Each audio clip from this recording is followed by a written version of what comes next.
Let's get away from Mega Summer for a video and cover some Crash Bandicoot. So we're finally here at what I can only call one of the boss fights of the Crash Bandicoot series. The reputation of Wrath of Cortex is very well known if you're into watching as many YouTube videos as we do, with the overall consensus surrounding the game for the past 10 to 15 years being that it's one of the worst games to be ever released. From what little I hear about it on the platform nowadays, the critical reception seemed to have softened over the years and formed into a resounding meh. But you're not here for those guys, you're here for us. And now since we have our own YouTube channel, we here at TCB can place our names into a hollow hall of content creators who actually made a topic on it. And it may not mean anything to you people, but it means something to us, damn it. With that being said, this is somewhat of a milestone for us, so we'll try to keep out any punctuation errors. Anyway, let's talk about some Twog background stuff real quick. After whatever the hell happened with Eurocom's Crash Bash, the big wheel developers started spinning around, and this time I landed on the future LEGO game dispenser Traveler's Tales, and they'll become somewhat of a recurring character in this retrospective, being one of the 3 developers the series was bouncing around during the 2000s. Now, to me, the best thing Traveler's Tales is known for is making both Sonic 3D Blast and Sonic R in collaboration with Sonic Team, and although both games are fairly stinky, I wouldn't call them soullessly bad, with them having some redeeming qualities that can be found here and there. Much like the rest of these games so far, Mark Cerny is going to have to be heavily involved. His vision for the upcoming Crash Bandicoot game was shaping up to be a free roaming title, what would have Crash solving puzzles and exploring different planets that had the working title of Crash Bandicoot Worlds. This is when Universal approached Traveler's Tales to be the developers, and together they produced their 3D demo of Crash running through a volcano-themed level. For some reason or another, Universal had a falling out with both Cerny and Sony. Traveler's Tales was left holding the bag and had developed the game without Cerny's direction, and was forced to start development from scratch, as well as abandoning the ambitious free roaming idea to make a more generic Crash game setup. I'm sure it was in an effort to meet the very tight 12-month deadline, which is unfortunate for them, but you know, we're still gonna make fun of it. Speaking of us here at TCB, we have very little memories of this game as we only played it once. I vaguely remember our parents renting this game from Blockbuster for our birthdays alongside Yoshi's Story, so imagine having the PlayStation in our room, playing and struggling through this Temu version of Crash Bandicoot, while down the hall in your sister's room where the N64 is, you're trying to figure out if they're playing Yoshi's Story or Silent Hill 64 because of the horror game-like main theme. This is Team Crossbody, and this is part 6 of our Crash Bandicoot retrospective.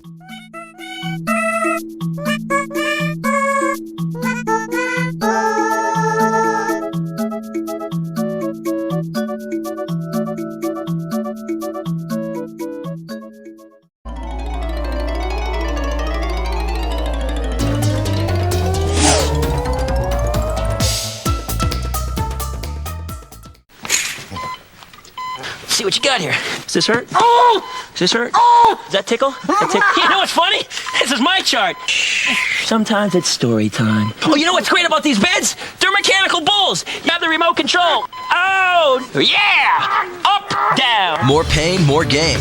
Crash is back in his toughest adventure yet, the Wrath of Cortex. It's gonna be just like the good old days. Ha! Only better.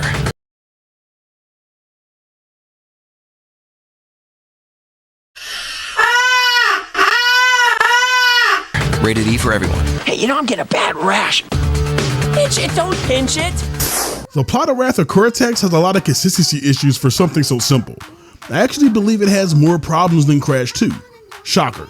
For a straight up continuation from Warp, the ending of that game is completely ignored with no answer on how Cortex, Tropio, Uka Uka escaped that whole turning into kids situation they found themselves in. Anyway, somewhere in one of Cortex's space stations, Uka Uka is chastising his minions for their inability to spread evil. And wow, these are the character models the game decides to grace us with first. Can't y'all just smell the cheap plastic these guys are made out of? Look, I know the game was rushed. There's no getting around that fact when considering some of the major faults with twat. But was it really that hard to take the already great looking models of the Naughty Dog games and just improve them a little to look more presentable for the PS2? This is a really early game for the system, so some jank is expected. but these guys? No. Okay, to be fair, everyone other than Cortex looks somewhat like themselves, just missing a few chromosomes. Cortex looks nothing like how he did. He's super yellow now for some reason, like he's suffering from jaundice, and yeah, sure, he's always been yellow, but he's never been the same color as his gloves. He's also just made up of these huge, ugly, textureless blocks. Well, I mean, they are, but Cortex is made way more obvious because of his distractingly detailed eyebrows. How does that happen? He's so fucking ugly. Okay, the story. Uka Uka threatens the group to come up with one good plan, and Trophyless Slip, sweet baby Jesus on a lifeboat. Look at what they done to my boy. Trophy was one of the cooler looking character designs, and now he's just this, with his eyes blasting out of his head. Moving on. Trophyless Slip that Cortex was working on a super secret weapon of incredible strength since the last time Crash defeated them. And shockingly enough, it isn't those eyebrows that require a 4090 graphics card to render. This weapon, however, needs a strong enough power source. Uka Uka then just screams, "The Elementals!" And Cortex starts co-signing it like this was available knowledge this whole time. At any rate, these Elementals, once awakened, are powerful enough to bring his weapon to life. We then join the Bandicoots, who are just scaring near Saturday Island with Aku Aku and the apparent lobotomized Pora chilling nearby, when the island suddenly starts suffering from different bouts of uncontrollable weather. This weather causes a tidal wave to appear and washes Crash and Coco on shore. Aku knows this has to be the work of his brother and goes to confront him at the temple in space from Crash Bash? Hold on, we can't explain where this game connects after the last mainline game, but we can certainly take elements from the spin-off? Whatever. Uka Uka reveals that he has indeed released the Elementals. They attack Aku Aku and he escapes to tell the Bandicoots. He mentions that the only way to stop these masks is to imprison them by using the power of the crystals. What do you mean using the crystals? By the time Crash 3 came around, all the crystals were presumably found and used up, which is why they had to go back in time to grab them in the first place. Matter of fact, if you wanted to consider CTR canonical to the Naughty Dog games, which I suppose they are, then it still makes sense because the main collectible in that game was trophies, and crystals were relegated to a non-canon item meant for gameplay purposes only. Twak having the hyperspace temple from Crash Bash also more or less makes those events connected to this game, and that doesn't help with the crystal scarcity issue because that's what they were fighting for in the main story, and they shouldn't have even existed there either. I know you could just say, it doesn't matter. But I wouldn't be bitching about this if the previous games, not Crash Bash, at least made the effort to make the story make sense from a logical direction. Crash 2 somewhat notwithstanding. There was consistency there. I don't really care if this was made by another developer. Was it really that hard just to play and or read the last 3 mainline games in order to get an idea of what the world state was up to this point? Are you telling me Traveler's Tales couldn't do that and quickly rewrite things to make more sense in 12 months? It's not like they're complicated or anything. Okay, giving the story some credit with something, I do like that they at least remembered that the Time Twister was destroyed and had Coco build a new hub to get them to where they need to be.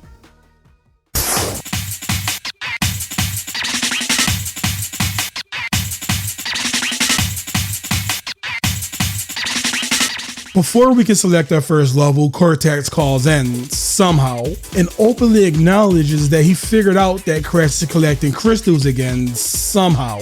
You think he'd be a bit more worried about that, seeing how they're going to use them to imprison the Elementals, and his current track record versus them. But maybe he's feeling himself a little more now that his super weapon, Crash Bandicoot, is now inactive. We'll save our opinions on him for later, but right now, he threatens Crash in a typical evil tough guy manner. Cortex then brags that he finally has a great Bandicoot warrior unlike himself. Twak also has a return of the pre-level talking head segments that now features the Elementals, but they usually don't have anything important or interesting to say, so on to the first level.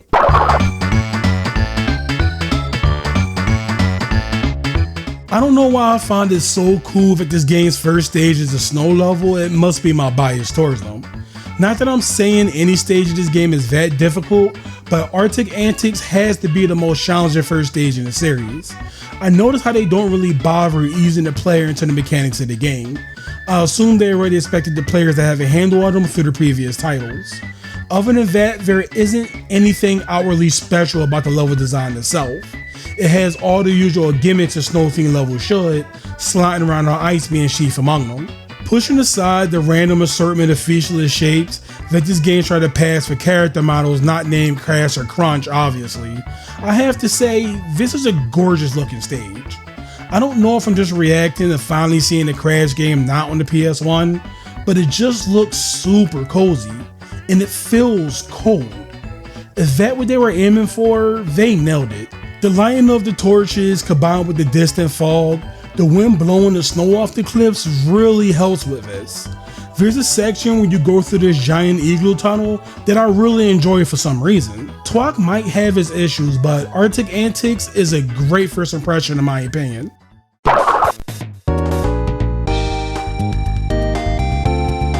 Starting off with you just being bass boosted by Coco, screaming something about the level I could never really make out. The generators, shoot them down! Tornado Alley is a poor man's Bob Blimps or Mad Bombers, except it's placed in a cooler setting, kinda. I like the idea of Crash and Coco just stopping one of Cortex's plans that aren't tied to the main villainous scheme of the game. That's about all I can say that's nice about it. The plane controls well enough if it wasn't moving so goddamn slow. And that doesn't pair too well with enemies just having an annoying habit of crashing into you, straight kamikaze in your plane, taking away large chunks of health, at least 30 to 40 points of it. Worst of all, there's this beyond annoying humming sound while you play. It's safe to assume that it's coming from the generators, but who knows? It grinds on my nerves though. This one is unpleasant, doable, but unpleasant.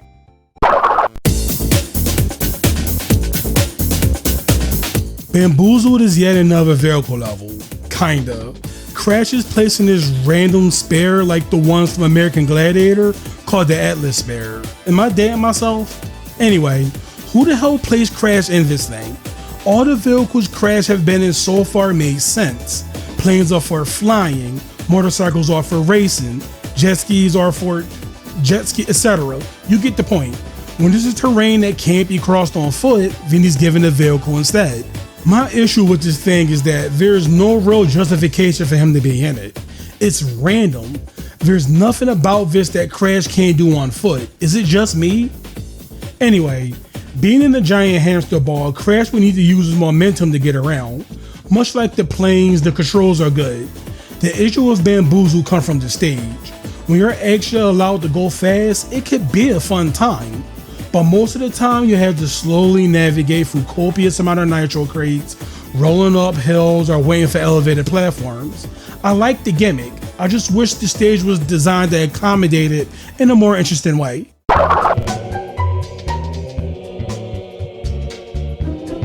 Two levels later and we're finally back to platforming with wizards and lizards. The best level out of the first set of stages. Much like Arctic Antics, the atmosphere of being thrown into a Stratfield castle was nailed, and it's a pretty well designed one. If I had any issues with this, it would be that the stage is a little on the short side, and the chase section is pretty lazy.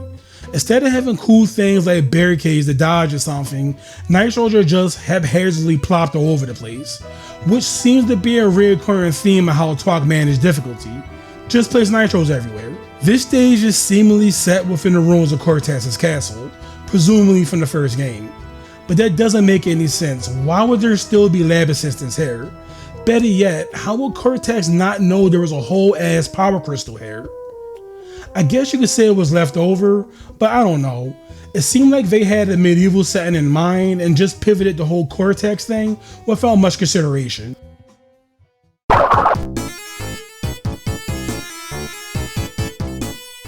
Compactive Reactor at first seemed like it was going to be a good time, with Crash starting off with a minecart section and busting into a nuclear facility made by Cortex. However, once the cart sequence is over, the level falls into generic platforming, and it does bring it down a couple of notches in my book. The rest of the stage doesn't introduce anything unique or memorable, and it could feel a bit repetitive if the whole thing wasn't so short.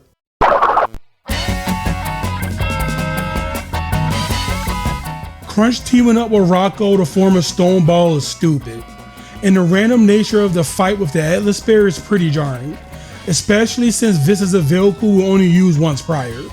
The fact that you had to hit smaller rocks to deal damage to Crunch just doesn't feel satisfying, are fitting with the stakes of a boss that's supposed to be Cortex's ultimate super weapon. Bosses are usually an opportunity to showcase everything you learned up to that point, which in this case has been primarily platforming. The idea of needing to deal damage by hitting random rocks feels like it takes away from that momentum. Like the game is forcing you to a completely different type of gameplay without the build up first. The fact that the first boss ended up being this weird off the beaten path minigame rather than a traditional platforming fight feels like a missed opportunity. Overall, this is random, it's lame, it's dull, and it's probably my least favorite boss fight of the game.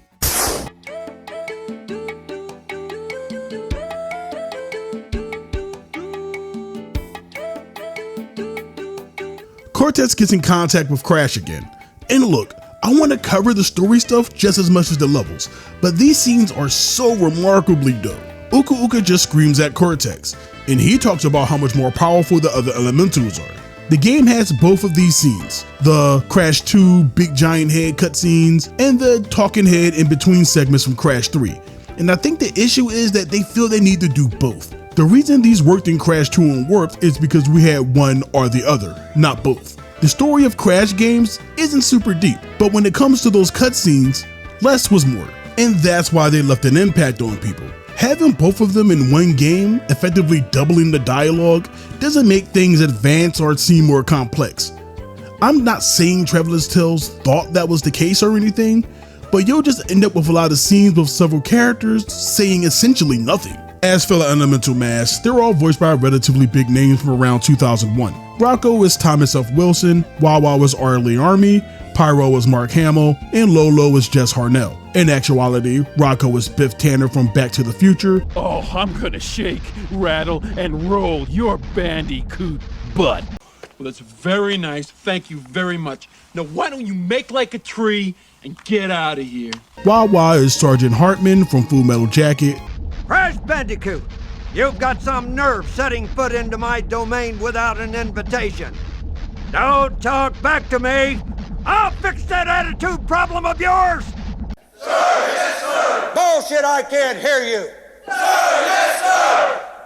And Pyro is the Joker. I have a taste for some deep-fried Bandicoot. No, what the heck, I'll laugh anyway.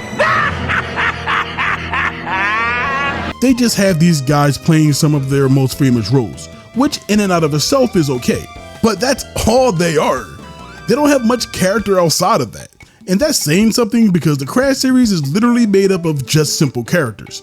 The difference here is that those characters have varied personalities. The only mask that I can't pinpoint a character for is Jess Harnell as Lolo.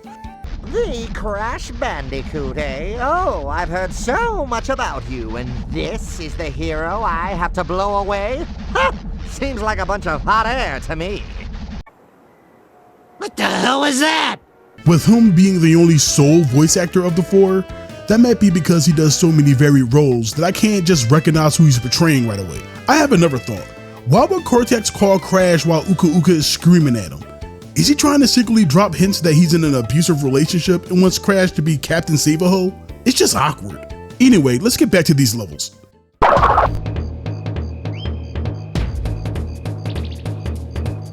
Wow, there's not much going on with Jungle Rumble, huh? The first section is, well, I would say platforming, but there needs to be a fat ass asterisk behind that because there's barely any jumping involved. It's just one big straight path, and there's no real notable obstacles to speak of outside of these tribal guys who throw spears. But since the pathway is so wide, you can just walk past them easily. The second part of the level is a chase section where Crash hops into a Jeep to outrun stampeding rhinos, only to instantly die because the game doesn't tell the player that they need to hold a button to speed up in order to stay in front of them. Was it really that difficult to put a little prompt on the side that says, press X to speed up? How about just not having the Jeep move until the button is pressed, like any other game that requires some type of input to accelerate? Instead, the game gaslights its players by having the Jeep move on its own, only to have them die because it isn't moving fast enough. The initial speed the Jeep moves at is wholly irrelevant. Once again, there's a chase section, and instead of putting up thematically appropriate obstacles that'll fit the level, nitros are placed everywhere that really makes it feel sloppy and unfinished. Jungle Rumble isn't very good.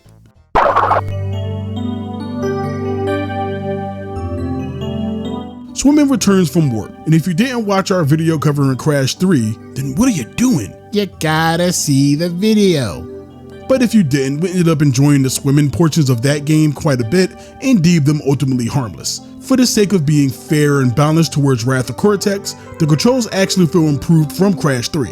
The movement compared to warp is way less slippery, and you're even given the option to spin, which is much faster than just tapping X to kick.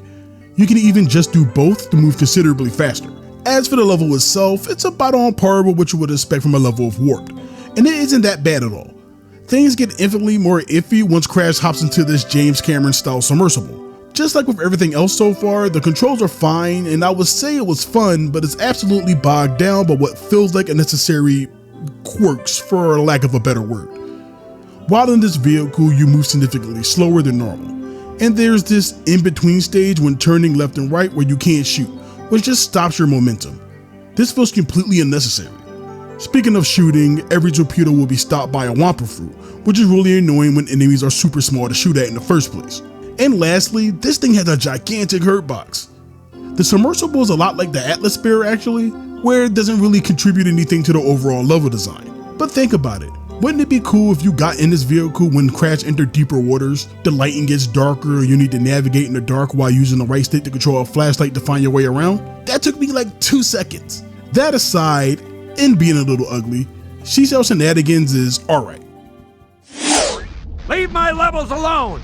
Why the fuck did Wawa call these areas levels in universe? Also, the loading times are annoying, yes, but we're not gonna go into all that since everybody already knows, and we're in an emulator so we can just fast forward past it. I do love that Coco Vibes checks Crash when it's hard time to take over though. And yeah, for the first time in the series, Coco is playable outside of the vehicle. And sure, I can make fun of how her limited moveset compared to her brother can have sexist undertones, but I actually have an in-canon reason for this. So like I said, this is Coco's first time on foot grabbing crystals, which might be narratively her actual first time. And if that is the case, her platforming power level absolutely isn't as high as her brother's. She's the thinker after all. The levels she stars in are very reminiscent of the first Crash Bandicoot, and maybe that's on purpose to reflect her lower skill level. Of course, that's not an excuse for her shitty little spin kick and that weird super slow low sweep that she does. Getting my headcanon out of the way, how's Banzai Banzai? Well, for how simple everything is, it's really enjoyable. Definitely one of the better levels I've played so far. It's also a very pretty looking stage. There's not a whole lot to go into here, but my favorite part is this little overhead maze you have to run through halfway. It also breaks into a 2D section for the remainder, which is a fun play. And actually highlights just how little platforming there's been in Twack so far, which might be worse than Warped. Good level though.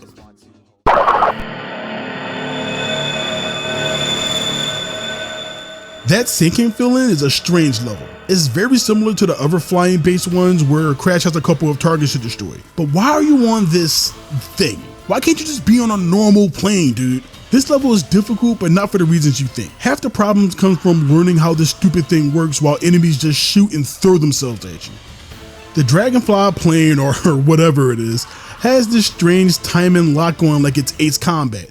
And instead of targets just blowing up after waiting for a shot, they take 3 shots each to take down. Mind you, you can only focus on one target at a time, and all the while, you're being chipped away at quickly. The kicker here is that this is the only level with this damn thing too. Why not just make it a normal plane? This stage sucks. Fly, like a butterfly, fly. H2O is another one of these Arizona Iced Tea half and half stages. It opens with Crash in that annoying submersible, and much like Seashell Shenanigans, you could have just been swimming the entire time. Mercifully, it's short, and the remainder is on foot, which I guess is the theme going into these final stages of these VR runs. That's pretty neat, I gotta admit. This is where things get good, where Crash has to make his way through this ocean base, jumping past electrified pools and avoiding lasers. It's definitely a cool looking level, and it's way better than Compactor Reactor.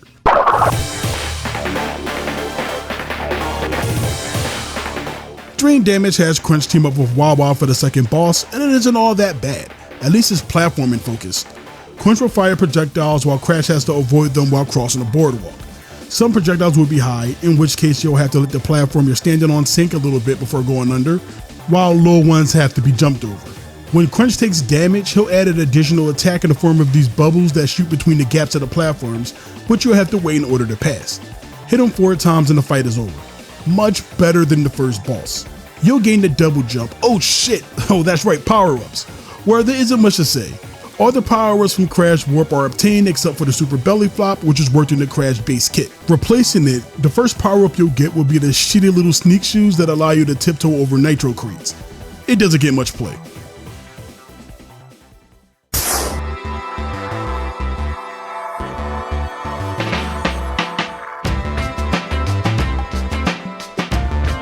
Jeez, man, we haven't had a non-gimmicky Crash stage since like level 4. Don't get me wrong, one of the things I actually kind of like about this game is the fact that it mixes up different gameplay types more often than the previous ones. But for something to be said for just a solid Crash platforming level, almost like a miracle, the Gauntlet does exactly that.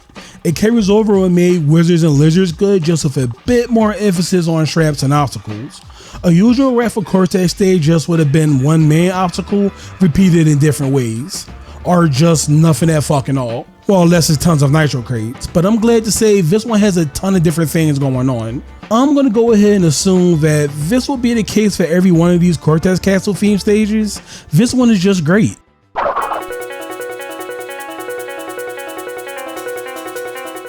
Okay, 2 platforming levels back to back.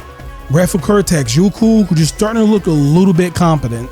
Tsunami is another Coco level and is just as good as the last one. There isn't really much to add, except it's one of those jungle rumble type situations where it's a chase section midway through, the titular Tsunami, and it does the exact same thing as in Jungle Rumble. Remember back in that stage where you hopped into a vehicle, accelerated, and immediately died? Well, that happens here too, except there's a twist. The scooter and Jeep both have 2 different acceleration buttons. Make it make sense. Stupidity aside, there is this cool bit where the gem route at the end of the stage takes you back to platform in the aftermath of the Tsunami, which is a very interesting idea. Scooter retardedness aside, Tsunami is a good one. I just wish Coco got more variety with her level theming.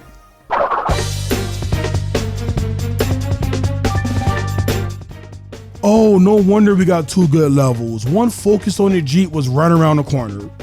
Smokey and the Bandicoot is a racing themed level and good God is not fun. The Jeep controls like you're constantly suffering from stick drift as you haphazardly avoid pits that the Jeep seems almost magnetically attracted to. I can't stress enough how strange the Jeep controls are. One minute it feels like you're in control and the next you're not. How did they accomplish this? And good God, getting a box jump for this one is the literal definition of pulling teeth. I was inching along with this Jeep and for some reason it felt like I was pushing up against G-forces, clutching my ass, not trying to miss a single box by a single pixel. It feels like I'm exaggerating and maybe I am a little, but this one just isn't fun to play.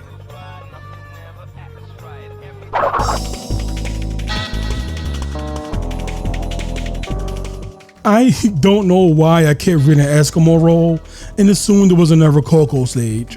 I mean, I'd much rather have that than another freaking Atlas Spare level. And considering that this gimmick was used during the first boss, you think we get at least one of these a world. And now you might be thinking, oh Madhouse, why are you so negative right off the bat? Well, that's because this stage isn't too terribly different from Bamboozled. It shares all the same issues that stage had. It's annoying going uphill, you can't go fast because of the constant pits to fall into, or the obstacles to crash into, or both, and the camera doesn't give you enough time to react to the next ramp ahead. So once again, you're just forced to roll along slow and carefully, and it's just not fun. To be fair, I do think the stage improved around the midpoint and it makes it not the worst thing to play, but it's not something I seek out for a replay just for fun.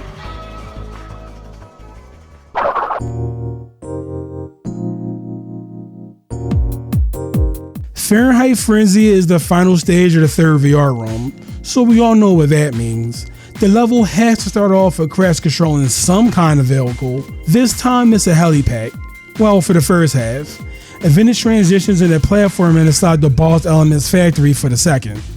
The controls of the helipad are okay, as you dodge what I think are UV rays and lasers. Once you're out of the vehicle, the second half of the level just feels bland. There's something about these second half to the vehicle stages that all feel the same to me. At one point while you're dodging lasers, you'll get this invisibility power up that somehow make you immune to them, which doesn't make a lot of sense, and nothing interesting is done with it. There's also a section where you go through this x-ray scanner, but it's purely for spectacle. Fahrenheit Frenzy is mid.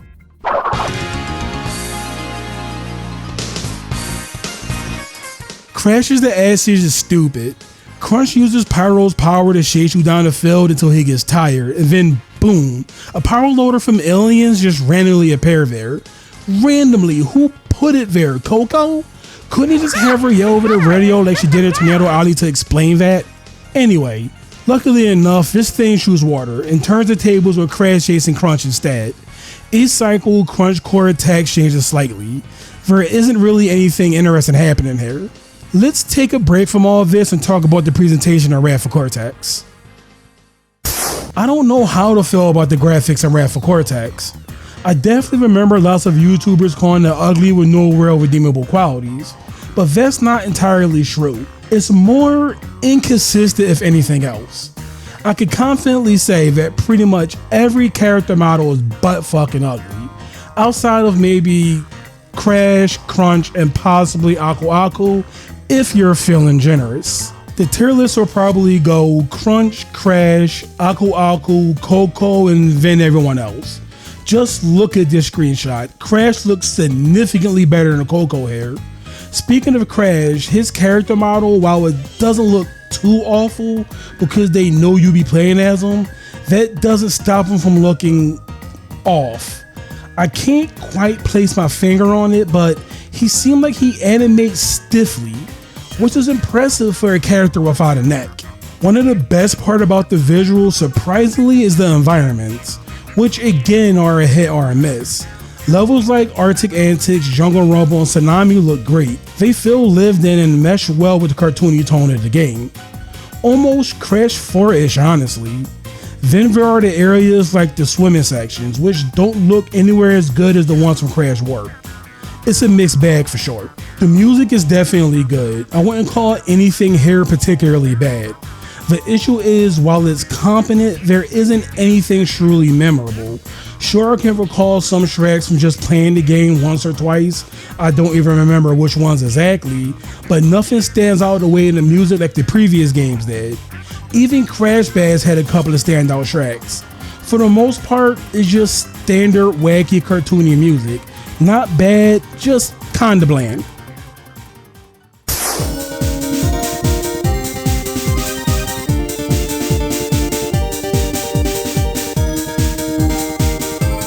Neat, a different looking Coco level. We were just complaining about that. See, for some of the people who may disagree with our opinions on the environments of Wrath of Cortex, doesn't this area look nice? Avalanche is a solid level that has you slide on ice to avoid the ever reliable nitro crates, like a lot of stages in this game. It's split into a random snowboarding set piece where Coco has to outrun the titular Avalanche. Feels like we also had to outrun the titular something before. For some reason, you also have to pass through these flag checkpoints, which feels super random. Also, the music was fine during the platforming section, but it feels really out of place with trying to get away from this avalanche.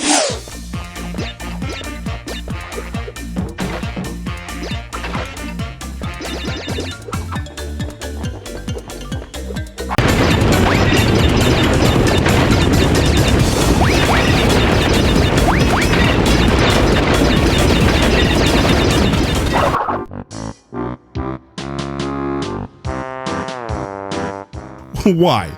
Why in the fuck do you move so slow on these monkey bars? How did anyone think this was acceptable? Jesus, this is Tomb Raider the Age of Darkness level speeds here. But at least in that game, you had the pleasure of Laura's finely crafted PS2 booty to keep you company while you waited. With Wrath of Cortex, well, okay, hear me out. Crash might be smuggling some Wampas in those Levi's. So what about Droid Void itself? It's not very good, mainly because it's entirely based around those damn monkey bars. Towards the end of the stage, Crash hops into the same power loader from Crash to Ashes, which makes me think this level was originally meant for the last world instead of here. This power loader, whatever it's called in universe, is a slightly different version from the boss fight. This time it acts more like the Fruit Bazooka power up from Warped. But just like the monkey bars, it's botched. The aiming is awful. Instead of giving you a visible aiming reticule so you can shoot wherever you're facing, the reticule only appears relative to Crash's vision. That means you're constantly scanning around, readjusting your aim, and inevitably skipping over your target because the reticule is effectively invisible. Why? Did anyone at Traveler's Tales play Crash 3? Come on.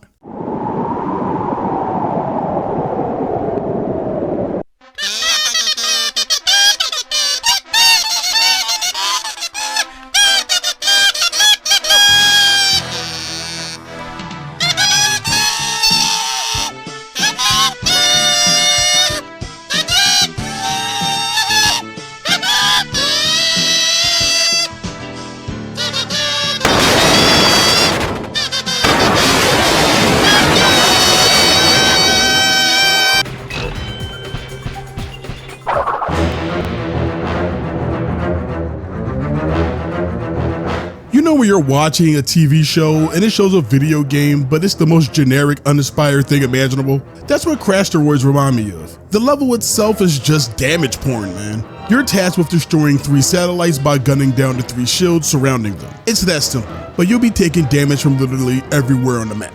Enemy fire, enemy smashing into you, smashing into off-screen asteroids,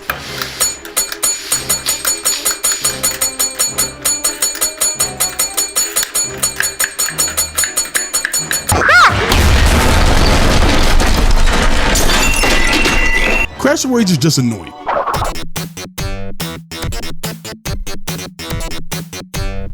Coral Canyon is just another swimming stage, and that's about it. I wish if the devs wanted to bring back the same level theme, then they could at least mix it up a bit with some new gimmicks. Moving on.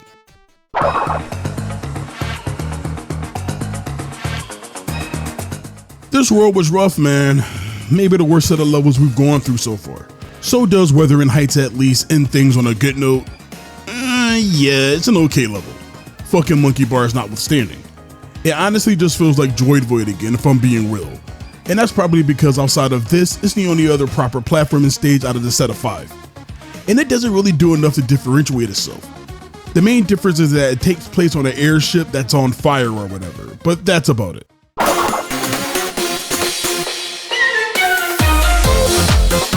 Not to get ahead or anything, seeing that we only have one boss fight left, but Atmospheric Pressure might be the best boss fight in Wrath of Cortex. This has you piloting the plane, clearly, while Lolo powers up Crunch by turning him into a buff Stormcloud. Lolo moves between the different body parts of Crunch, and whatever part he's focusing on will broadcast the next attack. Crunch is mostly invulnerable during this form. You only can deal damage by using the plane's gun to shoot the specific body parts Lolo is occupying. With a good level of challenge, at least compared to what we've been getting so far, and a nice variety of attacks to keep things interesting, I don't think calling this one the best boss fight of the game is too much of a stretch, at least so far. You know, one thing that really stuck out to me about Wrath of Cortex is the strange way levels are distributed across these VR rooms. Unlike the older games, outside of the first one, there's no consistent overall theme of how the levels are presented, so I never really questioned jumping from a temple level to a sword level back to back.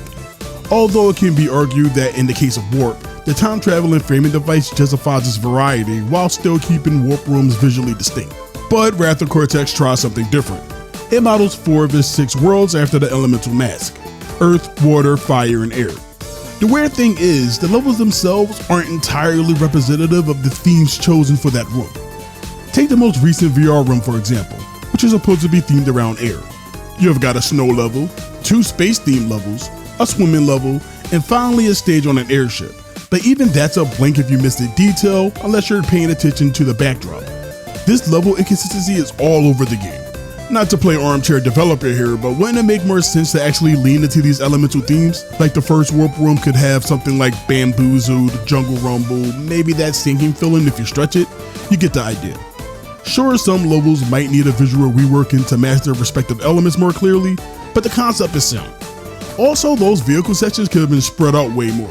As it stands, you can go 2 to 3 levels without any traditional platforming. Now, if each elemental themed world had one designated vehicle to it, like the Atlas Sphere for Earth, one of those flying machines for air, swimming for water, it could have added structure and variety.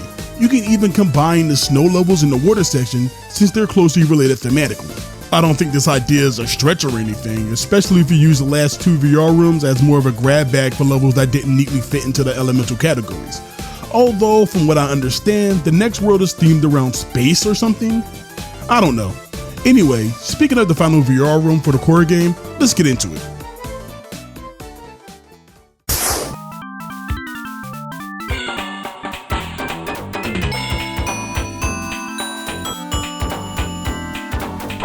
Crash and Burn is the oldest level in development, going as far back as a concept pitch Journey and Traveler Tales whipped up, something that we mentioned at the start of the video. So, did this being far and away the most polished level in the game help it any? Well, actually yes. I dare say this might be the best Crash level in the game. Not only is it easily the best looking level, but its varied locations and elements like the sweeping camera, which strangely isn't used much elsewhere, gives it a great sense of progression. The actual level design still leaves a lot to be desired, often is the case of Wrath of Cortex, where I feel like the difficulty isn't pushed on players enough, especially considering how far into the game this is. But that doesn't get in the way of a pretty fun time. Crash and Burn is really good.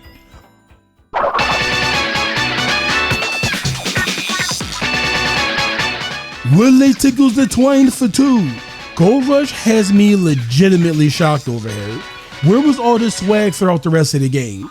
This might be an unpopular opinion, I wouldn't know, but this level seems like it might be up there with the best ones in the series.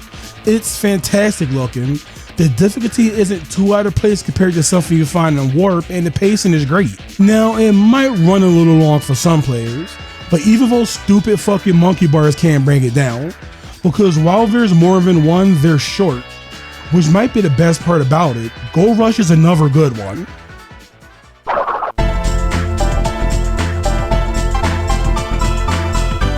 We have an Atlas Spare level again, but this time with the Cortex Castle theming. This has all the issues we already covered, but to be fair, because we are fair, this is the best one. You're given more space than usual and the obstacles are more varied, which makes navigating around them more fun.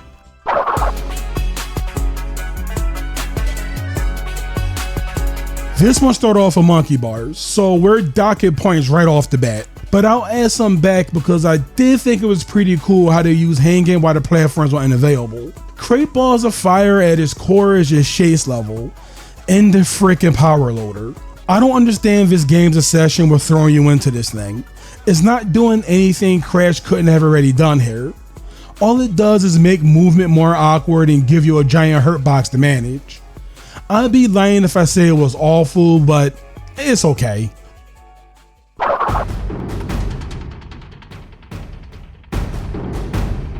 Cortex Vortex is the last non-secret stage of the game, and much like the other final levels of each world, it reflects the boss you're about to face. In this case, obviously Cortex. I wouldn't call Wrath of Cortex difficult by any means, but Cortex Vortex actually strives to provide a challenge, and I really wish the rest of the game could have had this level of difficulty, or picked up at least after VR3, and it's a pretty long level too. Though I didn't think it was paced as well as some of the other longer stages in this game, since it leans so heavily on repeated sequences. Still, it might be my favorite final level of the series so far.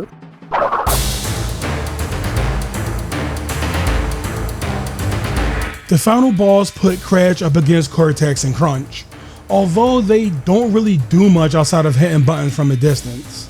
Crunch will jump on one of the 4 buttons representing the elements that will trigger obstacles for you to dodge. This somehow tires him out, though I think it's implied that Aku is using magic to stun him, giving Crash the opportunity to use the Fruit Zuka on him. This in turn makes Crunch angry enough to punch Cortex, knocking him down so he can be damaged too. It's kind of an odd sequence of events. Also, water elementals here. Didn't defeating them in their respective fights mean they were sealed away? But Crunch Time isn't a very good final boss. It just should have been a straight up fight between Crash and Crunch, especially since you never get that 1v1 with him the entire game. Something Crunch vaguely points out himself. That alone would have made this a much stronger and more satisfying finale. Come on, the final boss music is screaming to Crash Crunch's face off. There's no need to cover this ending since it isn't the 100% one. Speaking of, let's go over these secret levels and talk about their true ending.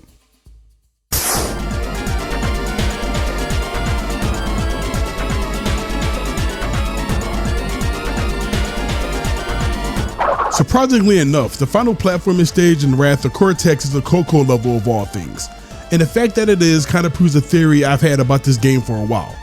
Every level in this world feels like a leftover that didn't make it into the main level count. I mean, that's probably the case with most of the secret levels in any given Crash game, but it feels especially true here due to how these levels are presented.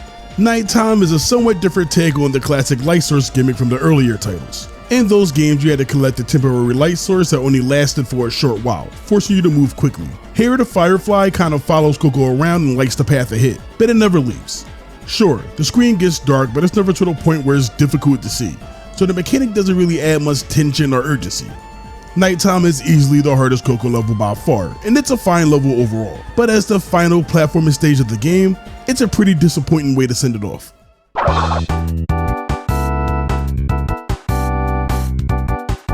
What the fuck is this?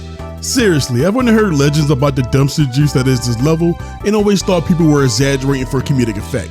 But no, Ghost Town is a minecart race that can be beaten pretty much without even touching the controller. I said pretty much because if Crunch chooses to take the shorter rails, he can actually win. So you'll have to intervene if he does manage to get ahead, but outside of that, nothing. I'm not even opposed to the idea of a minecart race, but there's only one main path and several obvious shortcuts to take advantage of, and nothing else. Nothing. For something like this to work, the level needs to be a big confusing network of rails leading outside, inside, through shafts and crystal caves, you name it. The devs could have made it interesting but chose not to. At least we're finally getting that Crash vs. Crunch I wanted. Fuck Ghost Town.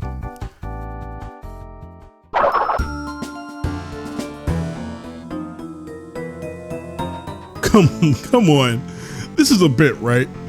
Is the final world of this game just a handful of levels that weren't finished or playtested? Ice Station Bandicoot is a full-on ripoff of Rings of Power, the last level of Crash Warp. Except instead of flying a plane that you can speed up by barrel rolling through the rings, you're stuck with this slow-ass moving helipack. Racing against a polar bear on a magic carpet? It's so random. You can fly through rings and that's about it. There's no real way to speed up this helipack. And even if there was, the game wouldn't tell you anyway. So it just arbitrarily decides if it wants to place you on first by slowing down the bear. I guess it depends on how many rings you can pass through, but I can't confirm that. And don't get me wrong, Rings of Power wasn't a good level either, but it wasn't good by Crash Warp standards. This is just bad. Ice Station Bandicoot is just Ghost Town with a few extra steps. Fuck Ice Station Bandicoot.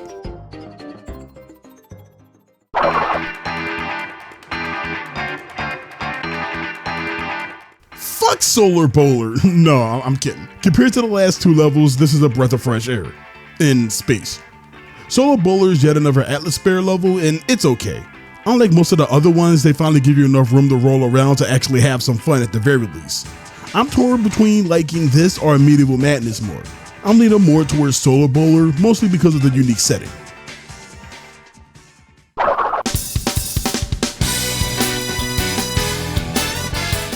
Oh, the literal final stage of Wrath of Cortex is a Coco level? So let me get this straight. Coco not only gets the final platforming level in a Crash Bandicoot game, but she also gets the final stage overall. And you women constantly complain about being overlooked. With a stage name as intense as Force of Nature, you'd think it would be some epic challenging level that brings all the elemental themes together. But nope, snowboarding. Yup, snowboarding. And a level that honestly doesn't even look finished in the graphics department. It's called Force of Nature, but completely forgets to include any actual forces of nature. Might be because, I don't know, you blew your load with Avalanche. Look at this, look how fucking bare this level is. And with the way the camera's positioned, it feels like you were supposed to be outrunning something, like a tsunami or some other giant catastrophe. But nope, again, that's it. You just snowboard while the intense sounding music in the entire game blasts in the background like you're escaping a goddamn supernova. Fuck forces of nature.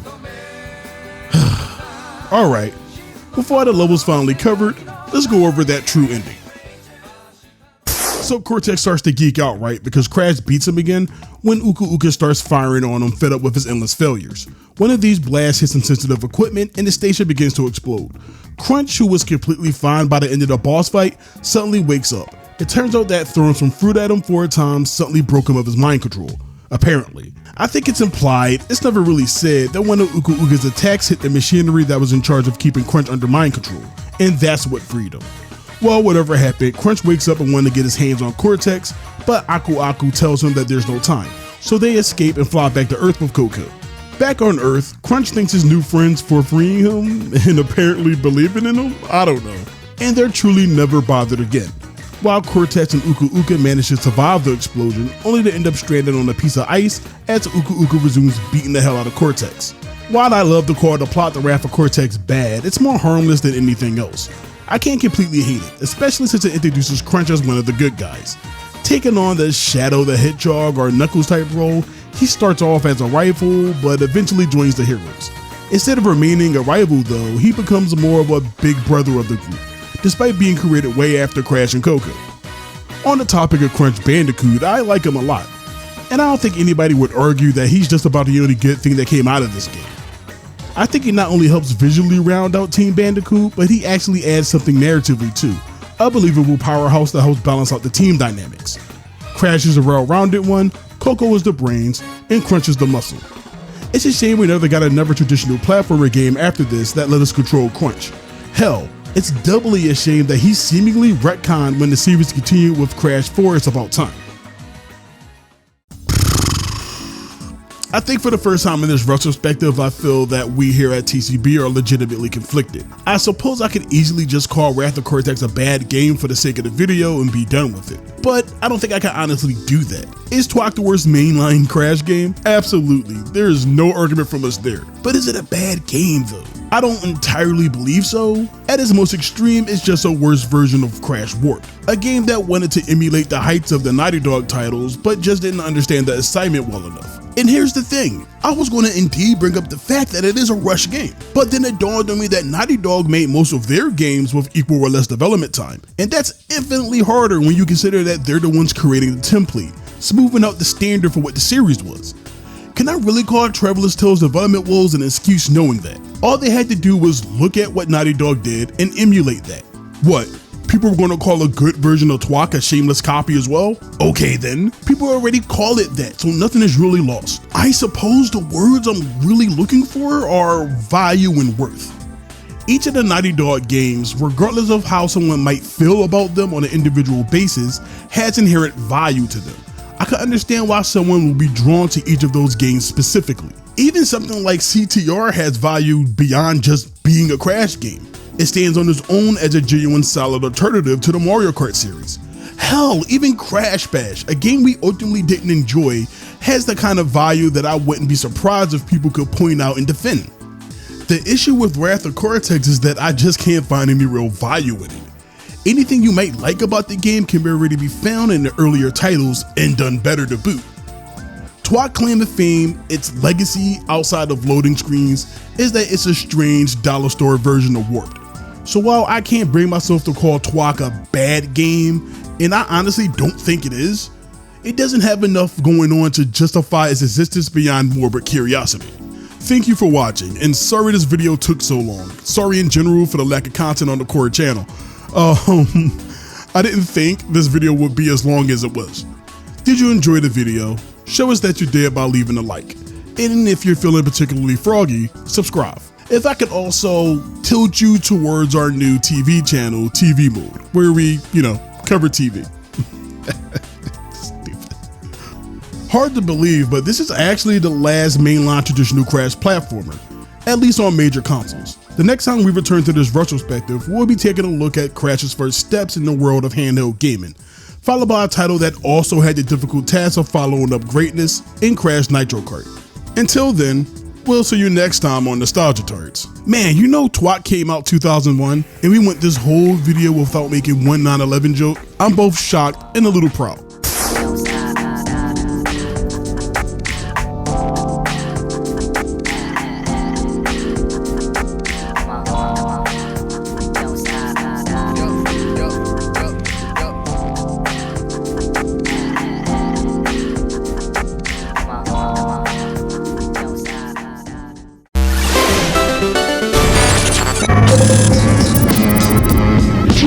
Alright.